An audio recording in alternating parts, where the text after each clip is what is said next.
जो भाई संसार क्लास चल रहा है,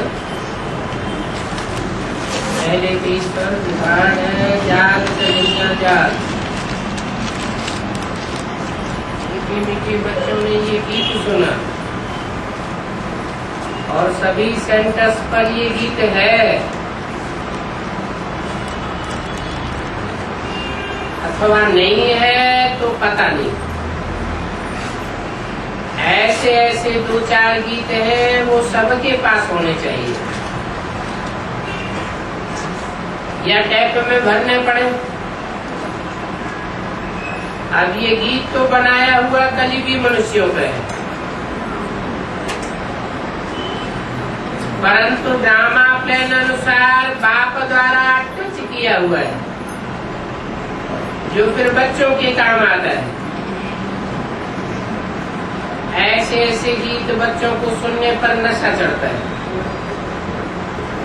बच्चों को तो नशा चढ़ा ही रहना चाहिए कि अभी हम नई राजधानी स्थापन कर रहे हैं, हम अपनी राजधानी रावण से ले रहे हैं।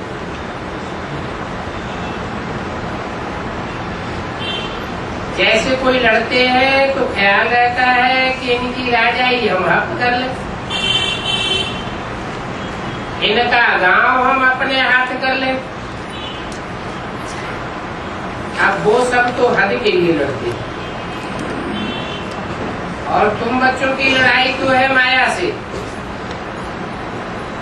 जिसका सिवाय तुम ब्राह्मणों के और कोई को पता नहीं है। तुम जानते हो हमको इस विश्व पर गुप्त रीति राज्य स्थापन करना है, अर्थात बाप से बसा लेना है। इसको वास्तव में तो लड़ाई भी नहीं कहेंगे। रामानुसार तुम जो सतो प्रधान से थे अभी तमो प्रधान बने हो, तो फिर सतो प्रधान बनना है। तुम अपने जन्मों को नहीं जानते। अभी बाप ने समझाया है, और जो भी धर्म स्थापक हैं उनको ये नॉलेज मिलने की नहीं है।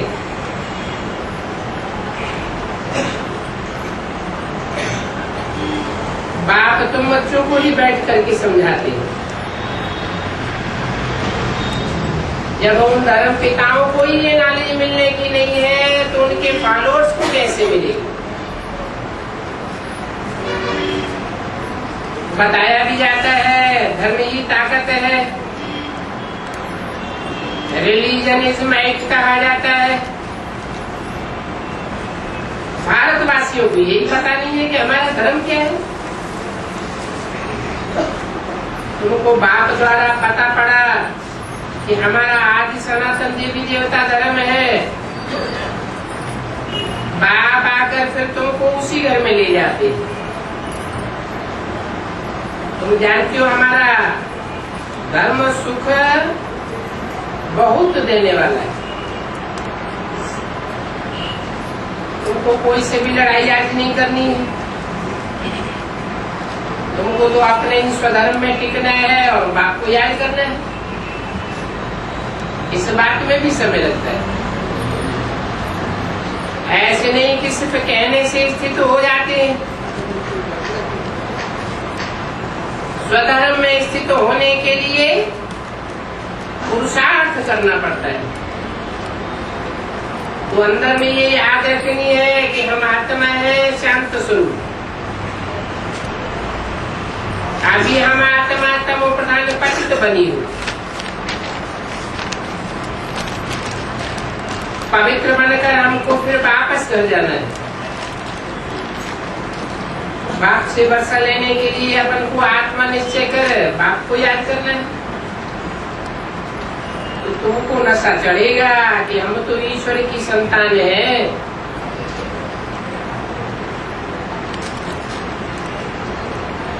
सबको तो ईश्वर की संतान नहीं कहेंगे।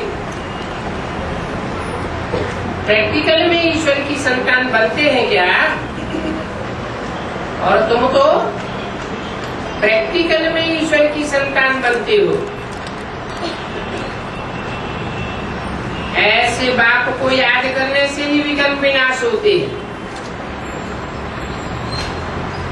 कितना सहज है।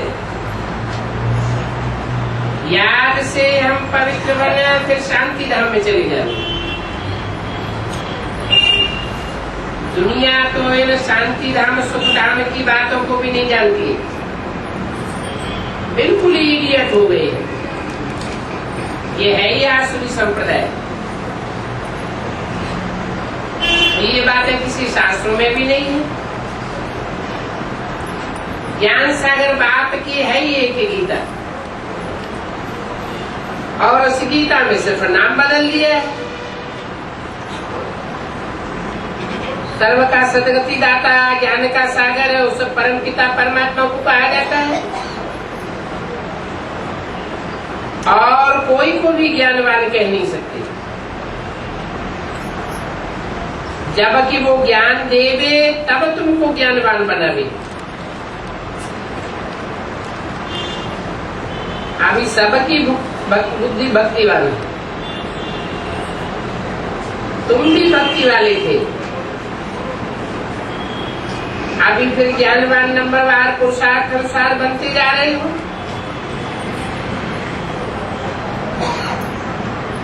कोई में ज्ञान है, कोई में नहीं है, तो क्या कहेंगे?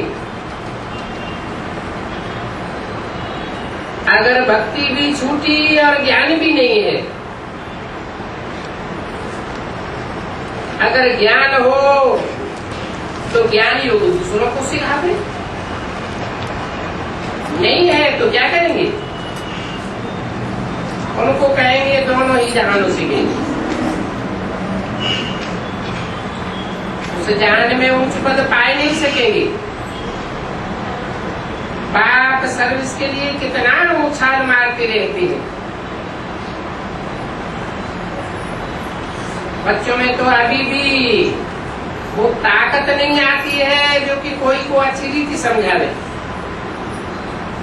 ऐसी ऐसी युक्तियां रखे, पर बच्चे मेहनत तो बहुत करते हैं,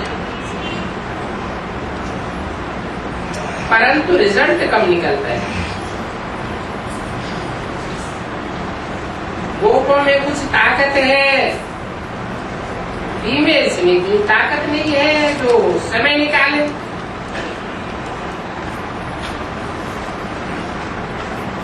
राय निकाल के देवे। गोप तो फिर भी पढ़े लिखे पोजीशन वाले होते हैं। इसने प्रोग्राम बनाया है, वो जोड़ा ही पढ़ा लिखा है, तो डबल का फोर्स आ गया है। ऐसे ऐसे डबल फोर्स वाले युगल है, कोई भी अपने इस ब्राह्मण कुल में दूसरे नहीं है। ब्राह्मण मुख्य भर है, परंतु उनमें भी ऐसा युगल एक ही है जो कि गोपों को उठाए रहा है। उनको ख्याल रहता है कि संगठन हो जिसमें युक्तियां निकाले कि सर्विस वृद्धि को कैसे पावे। माता मार रहे हैं। फीमेल्स में तो इतनी दम नहीं है। नाम भी बल शक्ति सेना है, परंतु पढ़ी लिखी हुई नहीं है। अगर थोड़ी भी पढ़ी लिखी है तो झट उनमें देवान आ जाता है। बाबा ने ये भी समझाया है कि किरण लाई बहुत नुकसान करती है। ये बीमारी बहुत फैलती जाती है, इसलिए उछलते नहीं है। इसलिए बाबा पूछते भी है कि युगल सब ठीक चल रहे हैं,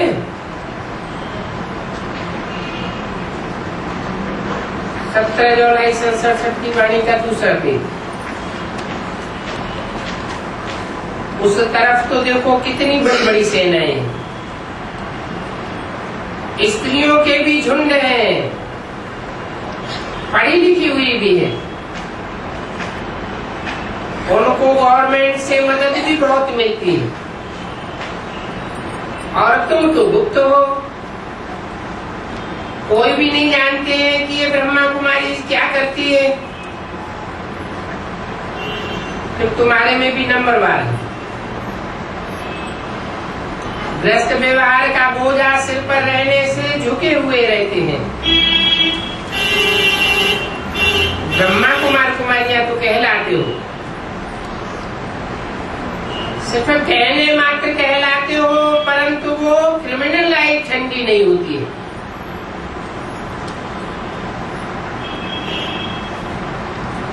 दोनों पहिए एक जैसे चलते रहे वो बहुत मुश्किल है। नहीं तो क्या होता है, एक पहिया चलता है, दूसरा पहिया जाम होता है, गाड़ी जहां की तहां घूमती रहती है। अभी दिल्ली में संगठन करते हैं, बाबा भी समझाते रहते हैं, फिर सर्विस को उठाने के लिए बड़े बड़े म्यूजियम खोलो। म्यूजियम स्थायी होते हैं, प्रदर्शनी तो चलती फिरती होती है। कोई धनवान भी है तो चलते नहीं है म्यूजियम खोलने के लिए, धन के भूखे हैं। बच्चा नहीं होता है तो भी गोद में ले लेते हैं। उछल नहीं आती है कि बाबा हम बैठे हैं, मैं बड़ा मकान लेकर के देता हूँ। बाबा की नजर दिल्ली पर है।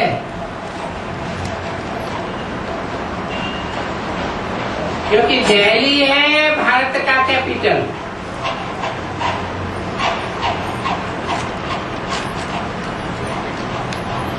बड़ों बड़ों की बैठक को कैपिटल कहा जाता है। अगर कैपिटल को जीत लिया तो सारी राजधानी जीत लेगी। कोई चढ़ाई करते हैं तो भी कैपिटल के ऊपर करते हैं। तो दिल्ली है हेड ऑफिस। बाबा कहते हैं कि दिल्ली पर चढ़ाई करो।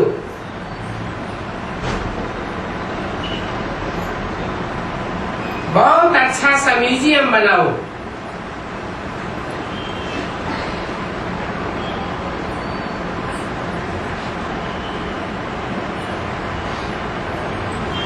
बाबा तो स्थान आदि देखने नहीं जाएंगे। तुम बच्चे ही इधर उधर आते जाते रहते हो। कोई अच्छे को समझाने के लिए अंदर घुसना चाहिए। गाया हुआ भी है कि पांडवों को कौरवों से 3 पैर पृथ्वी के नहीं मिलते थे। ये कौरव अक्षर भी तो गीता का है ना। भगवान ने आकर के राजयोग सिखाया। जो राजयोग सिखाया उस ज्ञान का नाम है गीता। परंतु गीता के भगवान का नाम झूठा रख दिया।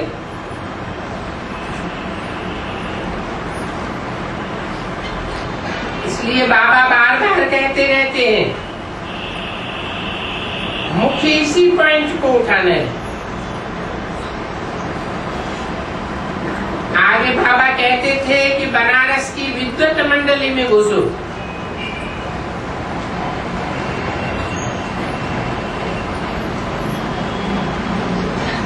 लेकिन वहां भी जीत पा नहीं सके। बाबा युक्तियां तो बहुत बताते रहते हैं। फिर अच्छी रीति कोशिश करनी है। पहले पहले तो कैपिटल में अच्छा फर्स्ट क्लास सेंटर हो।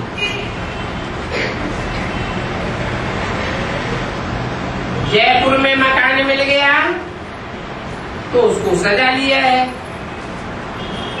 परंतु जयपुर तो किनारा है ना।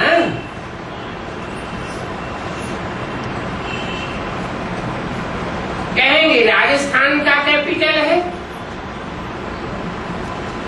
परंतु होना चाहिए दिल्ली में। भले दिल्ली के ब्राह्मण कुलभूषणों में इतने धनवान नहीं है, परंतु और तरफ तो धनवान है ना।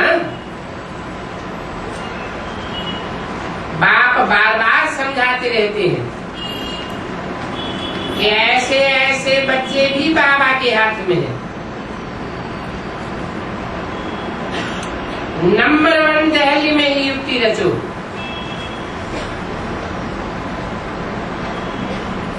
इस बात की म्यूजियम बनाने के लिए कौन सा म्यूजियम?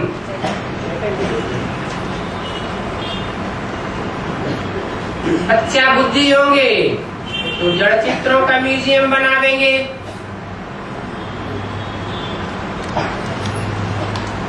बालिक बुद्धि होंगे, सगीर होंगे तो चैतन्य म्यूजियम बना लेंगे।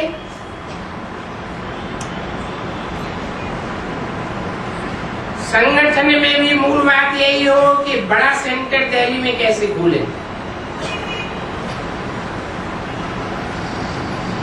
वो लोग तो दिल्ली में बहुत भूख हड़ताल आदि करते हैं,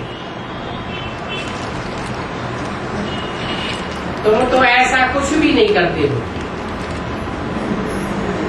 लड़ना आदि कुछ भी नहीं करते हो। तुम तो सिर्फ सोए हुए को जगाते हो। तो दिल्ली वालों को ही मेहनत करनी है, कोई और प्लाट ले लो।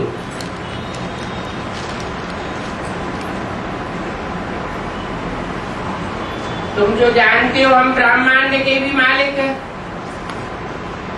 तो फिर कल पहले की तरह सच के भी मालिक बनेंगे। ये तो पक्का है कि जरूर विश्व का मालिक बनना है। अभी तुमको 3 पैर पृथ्वी के भी कैपिटल में चाहिए, जो कि वहां पर ज्ञान के बड़े बड़े गोले और तोपे छोड़ो।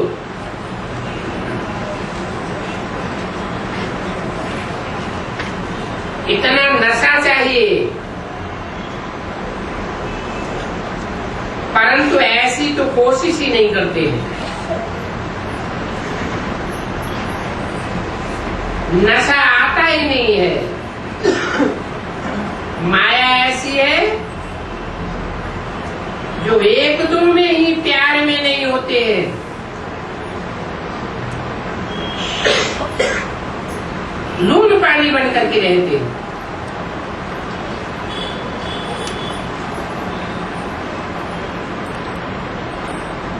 कई अच्छे पढ़े लिखे हैं और हैं भी धनवान, तो फिर उनमें दम नहीं है, झुके हुए हैं। धन के मोह में, बच्चों के मोह में झुके हुए हैं। थोड़े थोड़े पुरुष हैं सो भी नौकरी आदि में फंसे रहते हैं। बड़ों का आवाज चाहिए ना। इस समय सारा भारत गरीब है।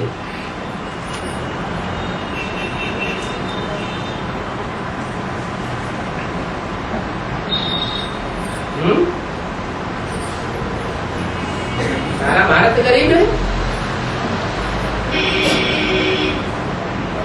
भारत में टाटा डालमिया नहीं आते क्या?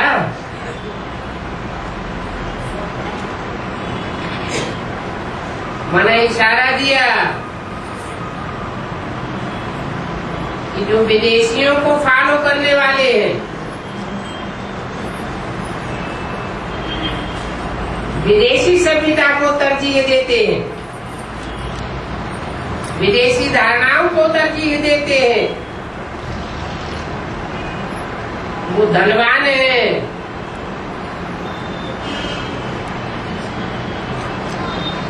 और जो गरीब है उनके लिए गरीब निवाज बाप आया हुआ है।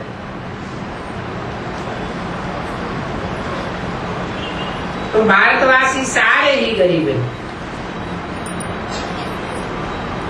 गरीबों के सेवा करने के लिए बाप आते हैं। दिल्ली में तो भले 1,00,000-1,50,000 का खर्चा होना चाहिए। बहुत अच्छा सेंटर होना चाहिए। बच्चे बहुत ही गुस्से हैं जो कहते हैं कि मैं देने के लिए तैयार हूं।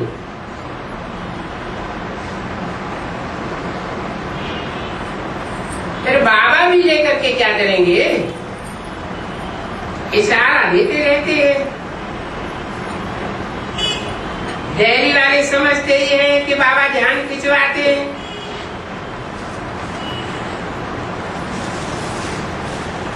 आपस में खीर खंड होकर के मिल करके अच्छे अच्छे वकीलों आदि को हाथ करो।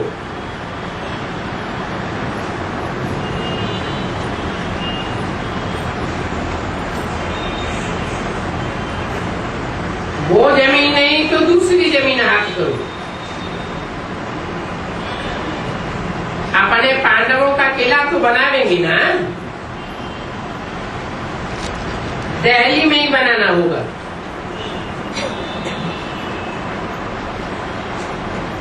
परंतु बच्चे इतना दूरंदेश बुद्धि नहीं रखते हैं। इसमें तो दिमाग बहुत अच्छा चाहिए इस बात में।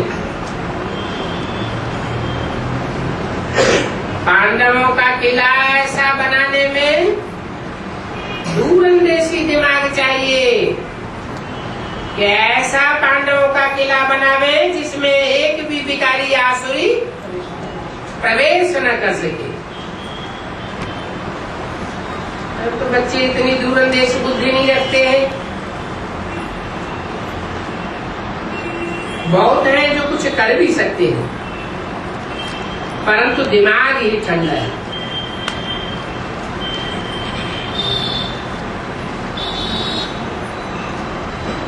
वो लोग तो कहते हैं भारत हमारा देश है, हम ऐसे ऐसे करेंगे, परंतु खुद में दम भी नहीं है। बिना मदद के उठ नहीं सकते। तुमको तो बाप से बहुत मदद मिल रही है। इतनी मदद जितनी बाप देते हैं और कोई को मिल नहीं सकती।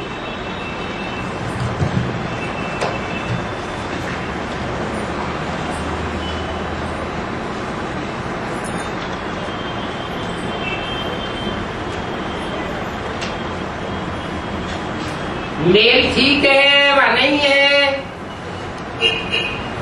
जहाँ मेल नहीं होता है तो वहाँ हार हो जाती है। 17 जुलाई 1967 की वाणी का 3रा पेज।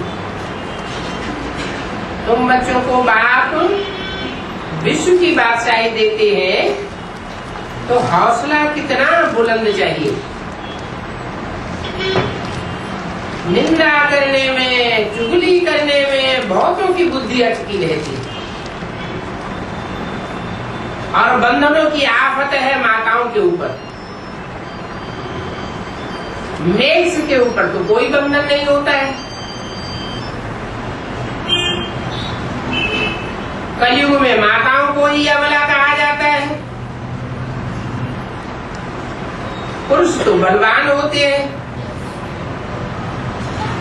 धन से भी बलवान होते हैं और तन से भी बलवान होते हैं। पुरुष शादी करते हैं तो उनको बल दिया जाता है।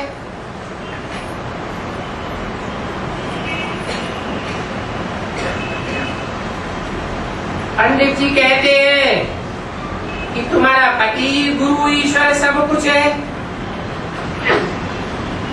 तो स्त्री तो जैसे कि पूंछ बन जाती है, पिछाड़ी में लटकने वाली। तो सचमुच पूंछ बनकर ही लटक मरती है। पति में मोह, बच्चों में मोह, जैसे हूबहू बंदरों में होता है ना।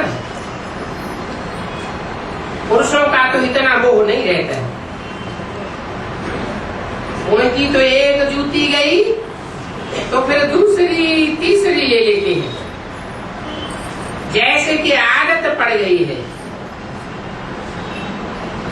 अभी तो देखो शंकराचार्य जैसे भी कहते हैं कि बहुत शादियां करके बहुत बच्चे पैदा करना चाहिए।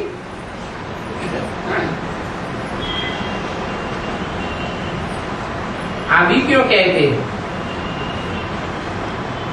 पहले क्यों नहीं कहते थे?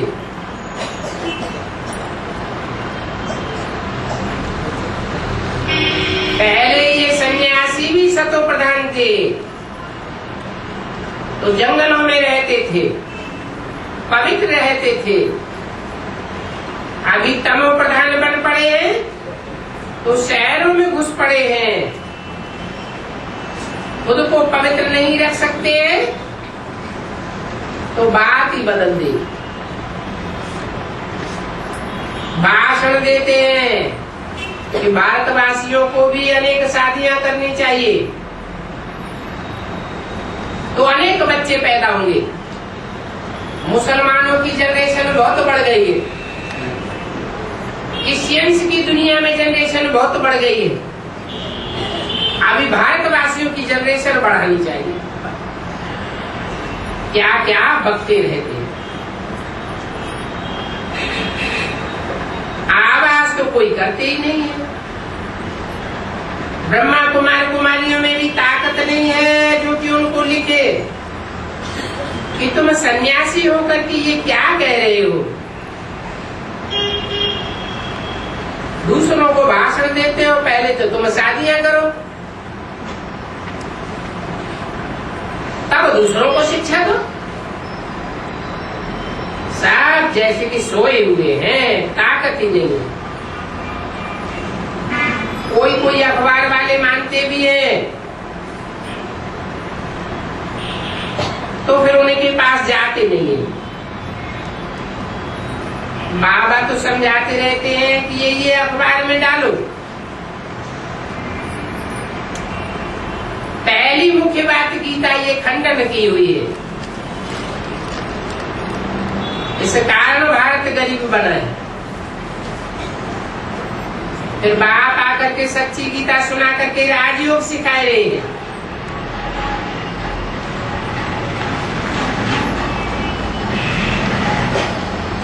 गीता में कृष्ण का साकार का नाम डालने से, अथवा यूं कहें कृष्ण उर्फ ब्रह्मा का नाम डालने से सच्चे गीता ज्ञान का महत्व ही नहीं रहा।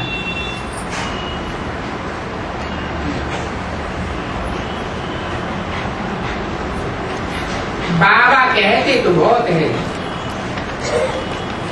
परंतु उत्तर नहीं आता है कि बाबा हम ये युक्ति रच रहे हैं। बाबा के दिल पसंद कोई समाचार ही नहीं आता है। बाबा तो कोई से बात नहीं करेंगे, क्योंकि बाबा में तो शिव की पधरामणी है ना।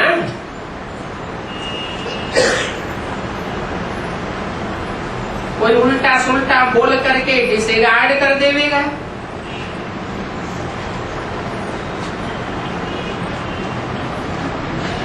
तो और ही डिसरिगार्ड होने से पाप बढ़ जाएगा,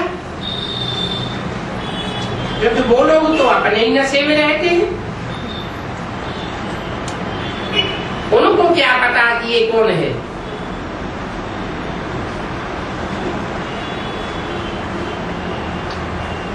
इनकी बाहर में सर्विस नहीं हो सकती है। इनकी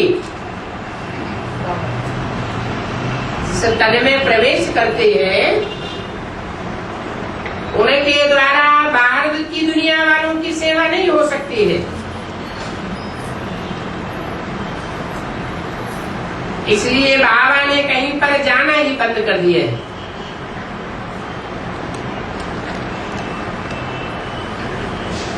बाहर की दुनिया में आना जाना बंद।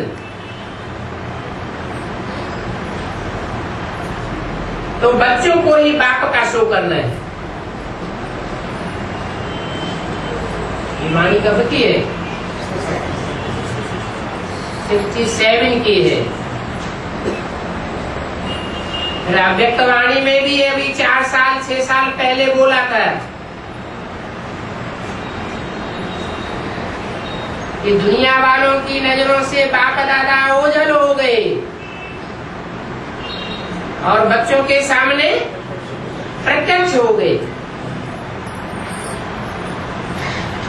माना शूटिंग के हिसाब से हूबहू रिपीटेशन होता है।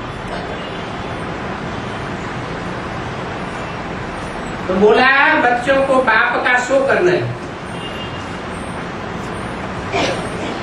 दुनिया वालों को समझाना करना तुम्हारा काम है, क्योंकि बाप के साथ ये पूंछ भी तो लटकी हुई है ना, तो ये भी जा नहीं सकते हैं।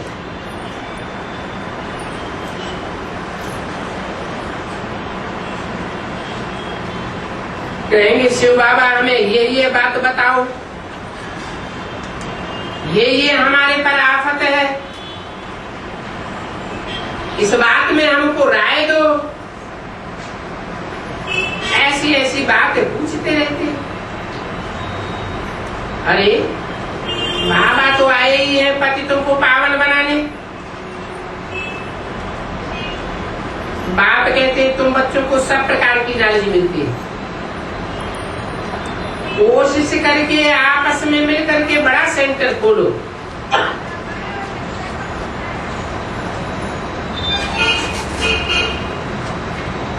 चींटी मार की सर्विस तो चली रही है, अभी बेहंग मार का तमाशा करके दिखाओ तो बहुतों का कल्याण हो जाएगा। बाबा ने कल पहले भी समझाया था,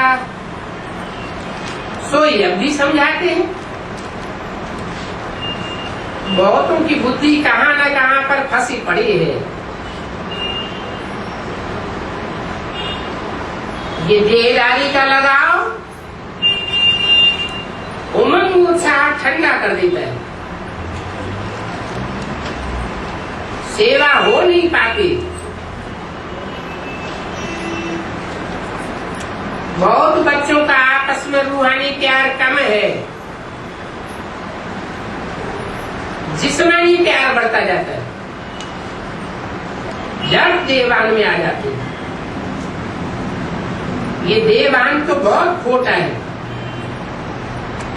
इस देवान ने ही सारी सत्यानाश की है। अभी बाप सत्या ऊंची करने के लिए कितना सहज रास्ता बताते हैं। बाप को याद करो तो शक्ति आवेगी, नहीं तो शक्ति आती ही नहीं है। बल सेंटर संभालते हैं परंतु नशा नहीं चढ़ता है, तो देवान बहुत है। देही अभिमानी बने तो नशा भी चढ़े कि हम किस बाप के बच्चे हैं। बाप कहते हैं जितना जितना तुम देही अभिमानी बनते जाओगे उतना उतना बाप का बल तुम्हारे अंदर भरता जाएगा। आधा कल्प का देह अभिमान का नशा है, ऐसे नहीं कि बाबा ही ज्ञान का सागर है। हमने भी तो ज्ञान उठाया है, बहुतों को समझाते भी हैं, परंतु फिर याद का जौहर भी चाहिए ना। ये ज्ञान की तलवार है और याद की यात्रा है, दोनों ही अलग अलग चीजें। तो ज्ञान में याद की यात्रा का जौहर चाहिए।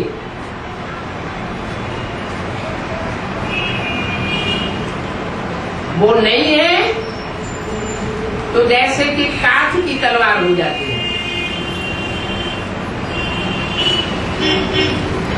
सिख लोग तलवार का कितना मान रखते हैं,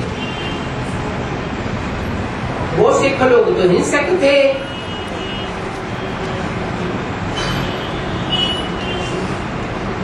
स्थूल तलवार से स्थूल हिंसा करने वाले थे,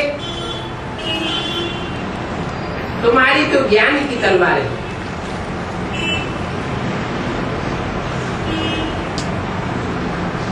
उन्होंने हिंसक तलवार से लड़ाई की, तुम ज्ञान की तलवार से लड़ाई लड़ते हो। वास्तव में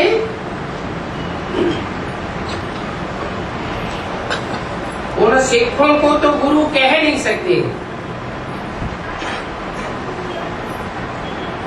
कोई भी गुरु लोग लड़ाई थोड़े ही करते हैं। गुरु तो अहिंसक चाहिए।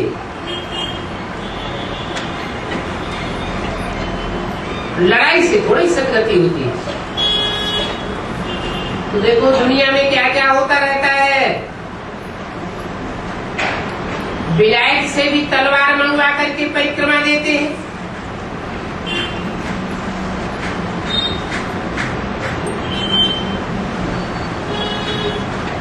जलसा मनाते हैं। और तुम्हारी जो योग की बात है, विलायत से तलवार मंगाने का मिसाल क्यों दिया?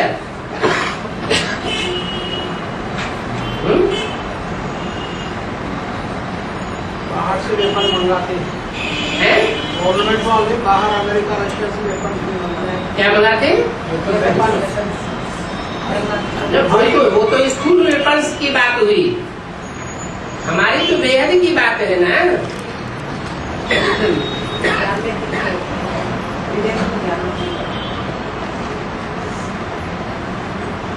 विजयमाला की मुखिया कहाँ से आवेगी? विदेश से आवेगी। तो इशारा दिया कि भक्ति मार्ग में तो स्थूल रूप में मनाते हैं। वो यादगार है कहाँ की? यहाँ की यादगार है। तो ज्ञान की तलवार विदेश से मंगाते हैं, फिर परिक्रमा दिलवाते हैं पूरे देश में, जल से आदि मनाते रहते हैं। परंतु याद के बल के बिना तलवार काम में नहीं आवेगी।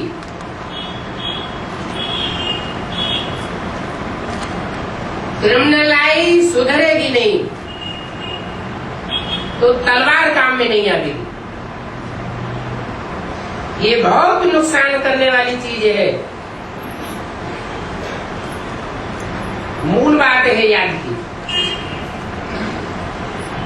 लिखते हैं कि बाबा हम तो बहुत मेहनत करते हैं। बाबा फिर कहते हैं कि तुम पुरुषार्थ करो तो तुम्हारी तलवार में भी जौहर भरे। अंदर में धारणा करनी है कि हम आत्मा है, आत्मा कानों से सुनती है। 1767 की वाणी का चौथा भी बाप कहते हैं कि तुम याद में मस्त रहो तो तुम्हारी सर्विस बढ़ती जाएगी। देह अभिमान में रहते हो तो चाहे विलायत से तलवार मंगाओ या कोई भी तलवार मंगाओ, सर्विस बढ़ेगी नहीं, ठहर जाएगी। कब को कहते हैं बाबा कोई सुनता नहीं है। बाबा कहते हैं तुम याद की यात्रा में कच्चे हो, इसलिए तुम्हारी कोई बात सुनता ही नहीं है। तुम्हारी ज्ञान की तलवार भी काम नहीं करती है। तो अभी याद की मेहनत करो। ये गुप्त मेहनत है। मुरली चलाना ये तो प्रत्यक्ष है, परंतु याद की यात्रा गुप्त है। इस याद की यात्रा से ही शक्ति मिलती है। बल ज्ञान को बल कहा जाता है, परंतु ज्ञान से शक्ति नहीं मिलती है। ज्ञान सुन करके खुशी आती है, धारण करने से खुशी और बढ़ती है, परंतु ताकत किससे आवेगी? याद की यात्रा से। तुम पति से पावन याद के बल से बनते हो। ज्ञान के बल से कोई पति से पावन नहीं बनता है। तो कमाई का पुरुषार्थ करना है। बच्चे कहते हैं बाबा कब कब तो बहुत खुशी रहती है, कब पता नहीं क्या हो जाता है।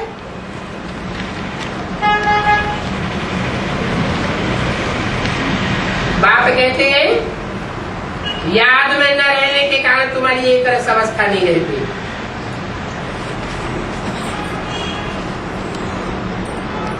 ऐसे है। कब कब अवस्था बहुत अच्छी हो जाती है ऑटोमेटिक, और कब कब अवस्था बहुत बिगड़ जाती है। बहुत कोशिश करने पर भी अवस्था नहीं बनती।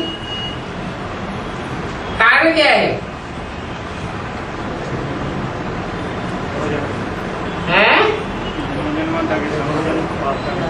हाँ,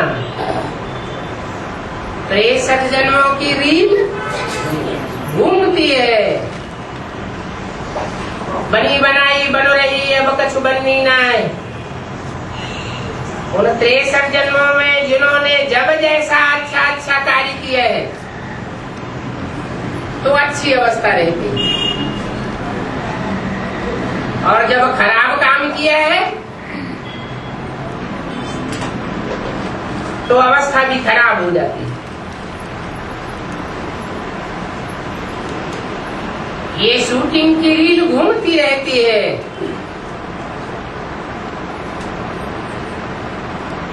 परंतु बाप कहते हैं तुम याद की यात्रा में अडिग रहो। तो क्या होगा?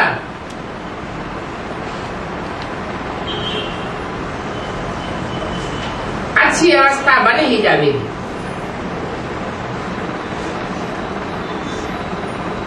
बच्चों को किस्म किस्म के गुटके आते हैं।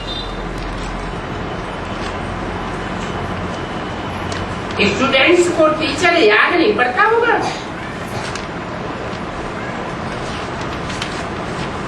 यहाँ तो घर में रहते सब कुछ करते हुए भी टीचर को याद करना है।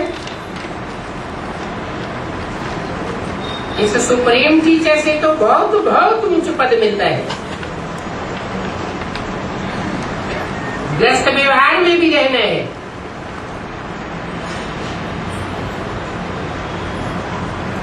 गृहस्थ व्यवहार में रहते टीचर की याद रहे तो भी बाप और गुरु याद जरूर पड़े आवे नहीं।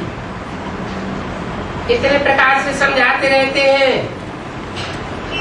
परंतु घर में भी धन दौलत बाल बच्चे आदि को देख करके सब भूल जाते।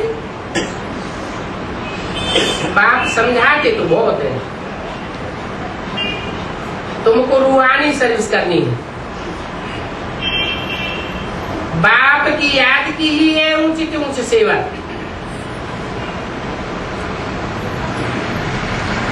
मनसा वाचा कर्मणा बुद्धि में बाप की याद बनी रहे।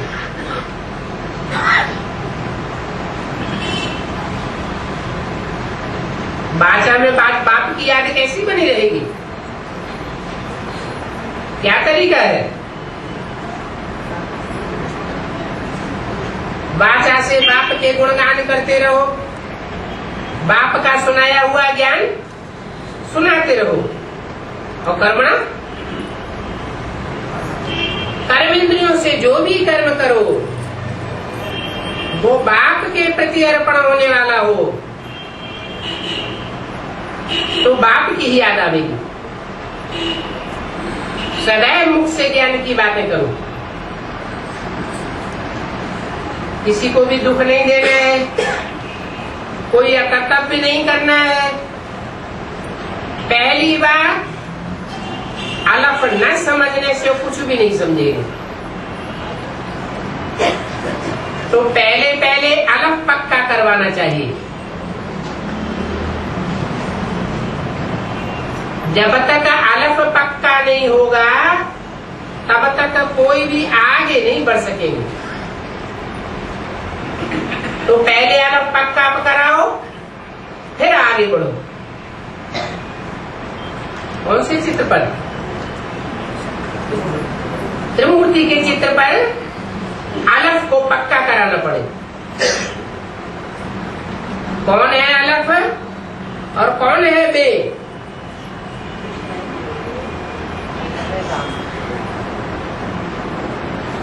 ऊपर जो बिंदु रखा हुआ है शिवलिंग के रूप में, वो तो बिंदु है, अलफ नहीं है। उर्दू में अलफ खड़े डंडे को कहा जाता है, और बे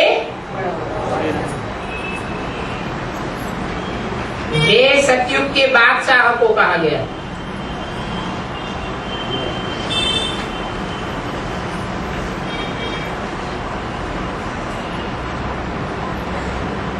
तो पहले अलग पक्का कराना चाहिए। सबसे वंडरफुल बात है गीता की, वो गीता की बात को सिद्ध करना। शिव बाबा राजयोग सिखा करके विश्व का मालिक बनाते हैं। ये राजयोग कृष्ण बच्चा नहीं सिखा सकता।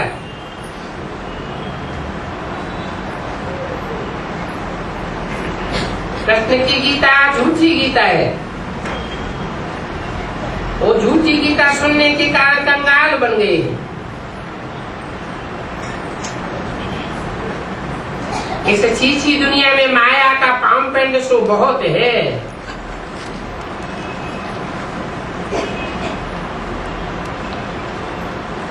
कृष्ण को माया के पामपेंड सो से क्यों जोड़ दिया? क्योंकि क्राइस्ट और कृष्ण की राशि मिलाई जाती है। सूर्य के चित्र में दिखाया है भारत के 84 जन्मों की कहानी। भारत का उत्थान, भारत का पतन। उसे कृष्ण की कहानी नहीं कहेंगे। कृष्ण न उतने उत्थान को पाता है और आखिरी जन्म में न उतना पतन को पाता है। सीढ़ी के चित्र में भी लास्ट में कृष्ण अंतिम जन्म में ब्रह्मा के रूप में खड़ा हुआ है और राम की आत्मा पड़ी हुई।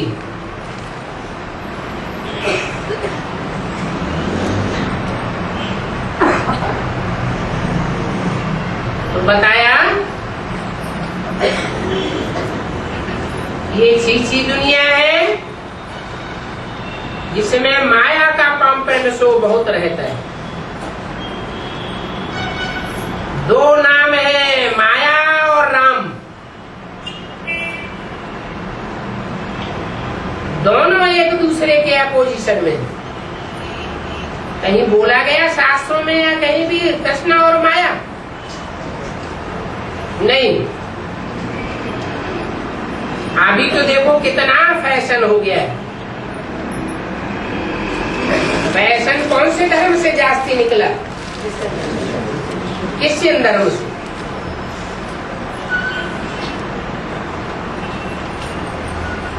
इसी दुनिया से तो नफरत आनी चाहिए। एक बाप को याद करने से तुम्हारे विकर्म विनाश होंगे और तुम पवित्र बन जाएंगे। तो अभी टाइम वेस्ट नहीं करना चाहिए। अच्छी रीति धारणा करो। माया दुश्मन बहुतों का अकल चट्ट कर देती है।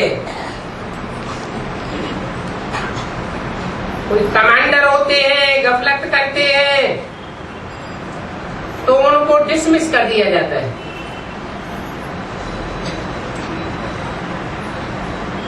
खुद कमांडर को भी लज्जा आ जाती है। फिर कोई तो खुद ही रिजाइन कर लेते हैं। यहाँ पर भी ऐसे होता है। अच्छे अच्छे कमांडर्स का फां हो जाते हैं। यज्ञ के आदि में भी ऐसा हुआ था।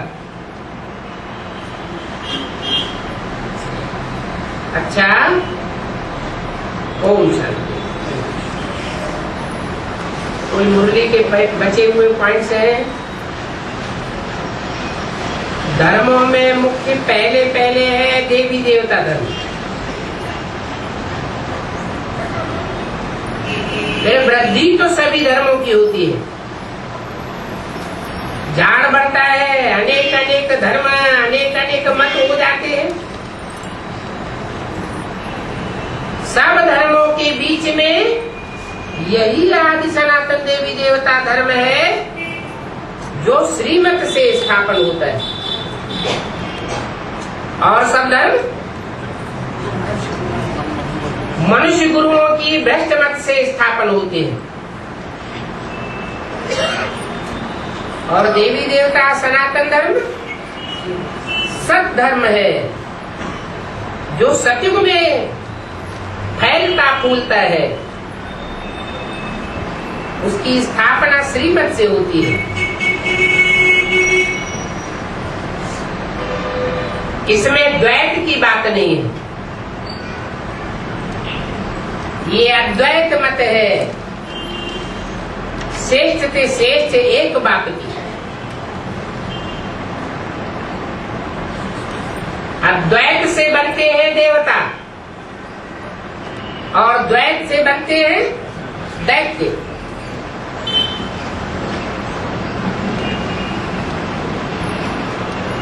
ये रूहानी नाले रूहानी बाप ही बैठ समझाते हैं। तुम तो प्रैक्टिकली अनुभव कर रहे हो। तुम जानते हो कि बाप हमको ही पढ़ाते हैं। इनको जो अद्वैत मत लेकर के, एक ही मत लेकर के एक से पढ़ाई पढ़ते, वो है अद्वैत देवता बनने वाले आत्मा। ऊंच के ऊंच पद इस अद्वैत मत से ही मिलता है। हमको तो बहुत इनकम होती है। यही शुद्ध अहंकार रखना है कि हमको तो भगवान पढ़ाते हैं, इसलिए हमको इतनी इनकम होती है, इतनी इनकम होती है। और धर्मों को तो आधा सुख और आधा दुख है, और हमको 3 हिस्सा 3/4 सुख और 1/4 दुख मिलता है। तो हमारी जैसी इनकम तो और कोई को हो ही नहीं सकता।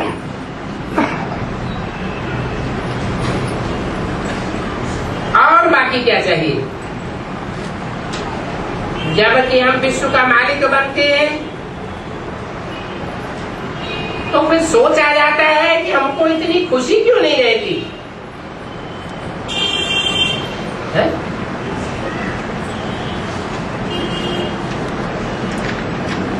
हम इतनी प्राप्ति करते हैं,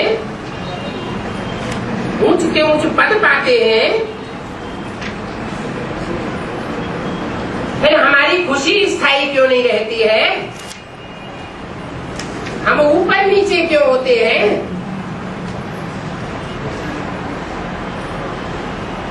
क्या कारण है? हाँ, अभी अभी निश्चय, अभी अभी अनिश्चय क्यों होता है? क्योंकि एक की मत पर पक्के होकर के नहीं चलते, अद्वैत मत पर नहीं डटे रहते हैं। कोई न कोई दूसरे का आधार ले लेते हैं।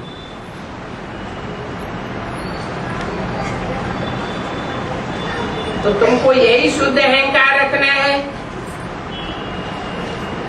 कि हमको तो भगवान पढ़ाते हैं।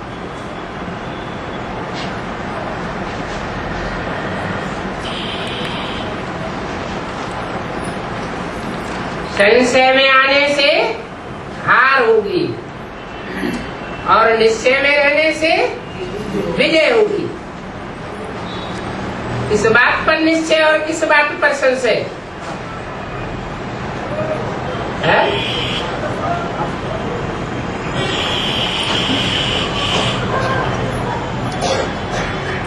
पहले तो अपनी आत्मा पर निश्चय कि मैं आत्मा 84 जन्म लेने वाली बाप का पक्का देवता बच्चा हूँ, डायरेक्ट बाप से पढ़ाई पढ़ने वाला हूँ और अंत तक मैं एक बाप से पढ़ाई पढ़ने वाला हूँ। अपनी आत्मा पर निश्चय। दूसरा 84 जन्म लेने वाली जो पक्की आत्मा ऑलराउंड पार्टधारी है, उनका बाप कौन, टीचर कौन, सदगति करने वाला सदगुरु कौन, जो एक ही जन्म में सदगति कर देता है। और तीसरा निश्चय ड्रामा के ऊपर, जो हुआ कल्याणकारी हुआ, जो हो रहा है उसमें भी कोई ना कोई कल्याण समाया हुआ है और आगे भी जो होगा कल्याणकारी होगा। हमारे लिए सारा ड्रामा ही कल्याणकारी है, हमारा अकल्याण हो नहीं सकता।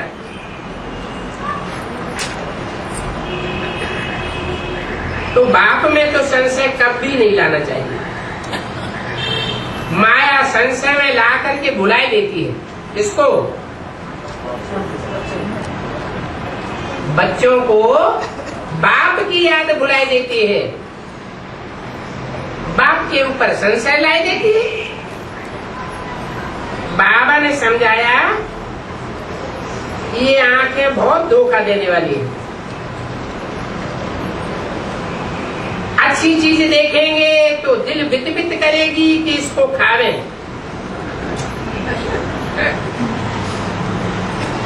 आंखों से देखते हैं तो कोई के ऊपर क्रोध भी आता है मारने के लिए। आंखें देखेंगी ही नहीं तो मारेंगे कैसे? आंखें उसे ही देखती है, तभी लोभ मोह आता है। तो मुख्य धोखा देने वाली ये आंखें हैं, इन आंखों पर पूरी नजर रखनी है। आत्मा को ज्ञान मिला हुआ है तो फिर ये क्रिमिनलपना छूट जाना चाहिए। ऐसे भी नहीं है कि सूरदास की तरह आंखों को निकाल ही देना है। क्या परम इंद्रियां धोखा देती है, कोई भी इंद्रियां धोखा देती है तो इन इंद्रियों को निकाल देना है या निस्तेज कर देना है, जैसे वो लोग साधु लोग करते हैं। नहीं, इंद्रियों को कंट्रोल करना है, इंद्रियों से काम तो लेना है लेकिन श्रीमत के अनुकूल काम लेना है। कोई कोई ऐसे भी मस्त हो जाते हैं, आंखें ही निकाल देते। तुम्हारी एक बात में विजय हो गई तो फिर बेहंग मार्ग की सर्विस हो जाएगी। कौन सी बात में?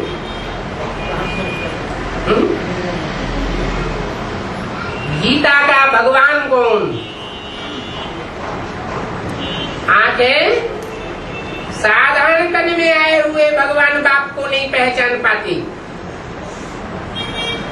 बार बार संशय निश्चय निश्चय और निश्चय में लाती है। और गोरा चिट्ठा तन याद आ जाता है, उसके लिए बुद्धि में पक्का हो जाता है कि ये गीता का साकार भगवान है।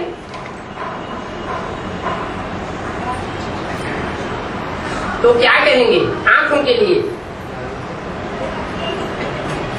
आंखें किस बात की आदी हो गई? पंप एंड शो की आदी हुई पड़ी है। अखबारों में भी तुम डाल सकते हो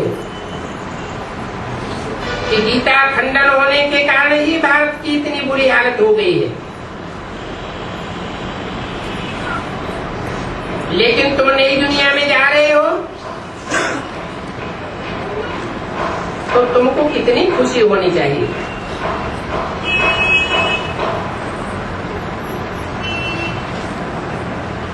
ओम शांति।